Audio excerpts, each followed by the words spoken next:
حضرت صاحب آپ سے ایک سوال ہے، ہم لوگ اتنا مہنگے ترین سوٹ بناتے ہیں، کوئی غریب اپنی بیٹی کے لیے افورڈ نہیں کر سکتا، کیا کوئی غریب آدمی اس کو کرائے پہ لے کے اپنی بیٹی کو اپنی بیٹی کی شادی میں پہنا سکتا ہے؟ ہم نے بزرگوں سے سنا ہے کہ دلہن ایک دفعہ جو یہ سوٹ پہن لے دوبارہ دوسری کوئی اور دلہن کو یہ سوٹ نہیں پہنانا چاہیے۔ برائے کرم اس کے حوالے سے رہنمائی فرمائے۔ ہم یہ سوٹ وغیرہ بناتے ہیں، بہت قیمتی قیمت میں ہوتے ہیں، یہ دلہن پہنتی ہے، کہیں یہ اسراف میں تو نہیں آتے۔ ایک دفعہ دلہن پہن کے اس کے بعد اس کو فروخت کر سکتے ہیں یا نہیں؟ اب وہ بزرگوں سے سنا ہے کہ ایک جو دلہن کا ہے وہ دوسری کوئی نہ پہنے۔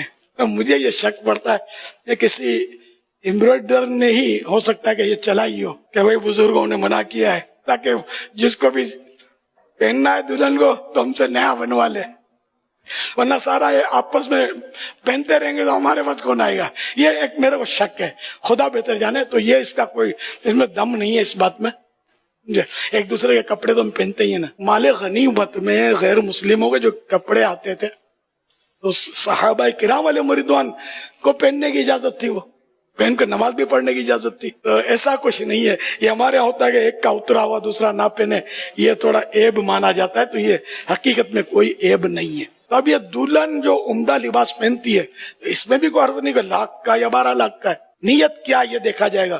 اگر نیت فخر و تفاخر کی ہے، دوسروں پر فخر جتانا ہے، تکبر کرنا ہے، دل آزاری کرنا ہے، مقابلے بازی کرنا ہے، تو پھر یہ جیسی نیت میں خرابی ویسا اس کا وبال ہوگا۔ تو بیوی کے لیے یہ کہ وہ اپنے شوہر کے لیے زینت کرے، تو شوہر کو خوش کرنے کے لیے زینت کرے گی تو یہ بھی ثواب کا کام ہے اگر ثواب کی نیت سے کرے گی۔ اب مگر دلہنیں جو ہے نا، یہ بس آزمائش ہے بہرحال کہ یہ سب ہوتا ہے عوام کے لیے، دکھاوے کے لیے، کہ لوگ عورتیں واہ واہ کرتی ہوں گی، اتنے لاکھ کا جوڑا، اتنے لاکھ کا جوڑا۔ تو یہ کہ انما الاعمال بالنیات، میں نے جو اس کا اصل مقصد تھا وہ عرض کر دیا کہ کس کے لیے اس کو یہ پہننا ہے۔ مزید یہ کہ کرائے پر سوال تھا، تو کرائے کا تو اس میں کوئی حرج نہیں ہے، اور یہ بہت پرانا آج کل کا نہیں ہے، بہت پہلے سے تو صدیوں سے چلا رہا ہے۔ کرائے کے لباس دلہن ہی کے نہیں، مطلب کرائے کے لباس کا رواج ہے، تو کوئی حرج نہیں کرائے کا رواج، کرائے میں یہ دلہن کا لباس بھی دینا۔ لیکن یہ ذہن میں رہے کہ جو اس طرح کے لباس بیچتے ہیں یا بناتے ہیں، اب وہ کسی کا آرڈر پر یہ بنا رہے ہیں، دام طے ہو گیا، سب کچھ ہو گیا، اگرچہ ابھی اس کو سونپا نہیں ہے، لیکن اگر اس کو کرائے پر دیا تو یہ اب سیکنڈ ہینڈ ہو گیا۔ اگر وہ اب دلہن والوں کو بولیں گے نہیں یہ وہی ہے لیکن ہم نے کرائے پر چڑھایا تھا، وہ کبھی بھی نہیں مانیں گے۔ یہ اس کا مس یوز ہے، تو اس کو دینا ہے تو اب بول کے جو بھی، ورنہ طے ہو گیا تو اب اس کو آپ کرائے پر نہ چڑھائیں۔ سیکنڈ ہینڈ کا دام اور اوریجنل کا دام کا فرق ہوتا ہے۔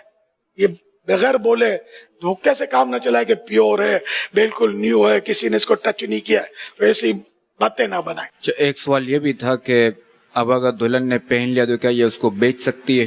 جو اس کا مالک ہے، دلہن مالک ہے، اگر اس کی بالکل اس کو چاہے تو بیچ بھی سکتی ہے، تحفے میں دے سکتی ہے، کسی کو پہننے کے لیے احسان کے طور پر بھی دے سکتی ہے۔ جیسے یہ بھی پرانی طرز ہے ہماری، ہم نے اپنی جوانی میں بھی سنا ہوا ہے کہ جو شادیاں ہوتی تھی تو یہ دولہے بھی شیروانی یا اپنا یہ جو سوٹ بناتے تھے دولہا والے، تو یہ جیسے کسی دوست کی شادی ہو رہی ہے یا کوئی غریب دوست ہے یا پڑوسی ہے اس کو بھی دیتے تھے، مطلب کہ شادی میں وہ پہنے، عارضی طور پہ دے اور پہنے، پھر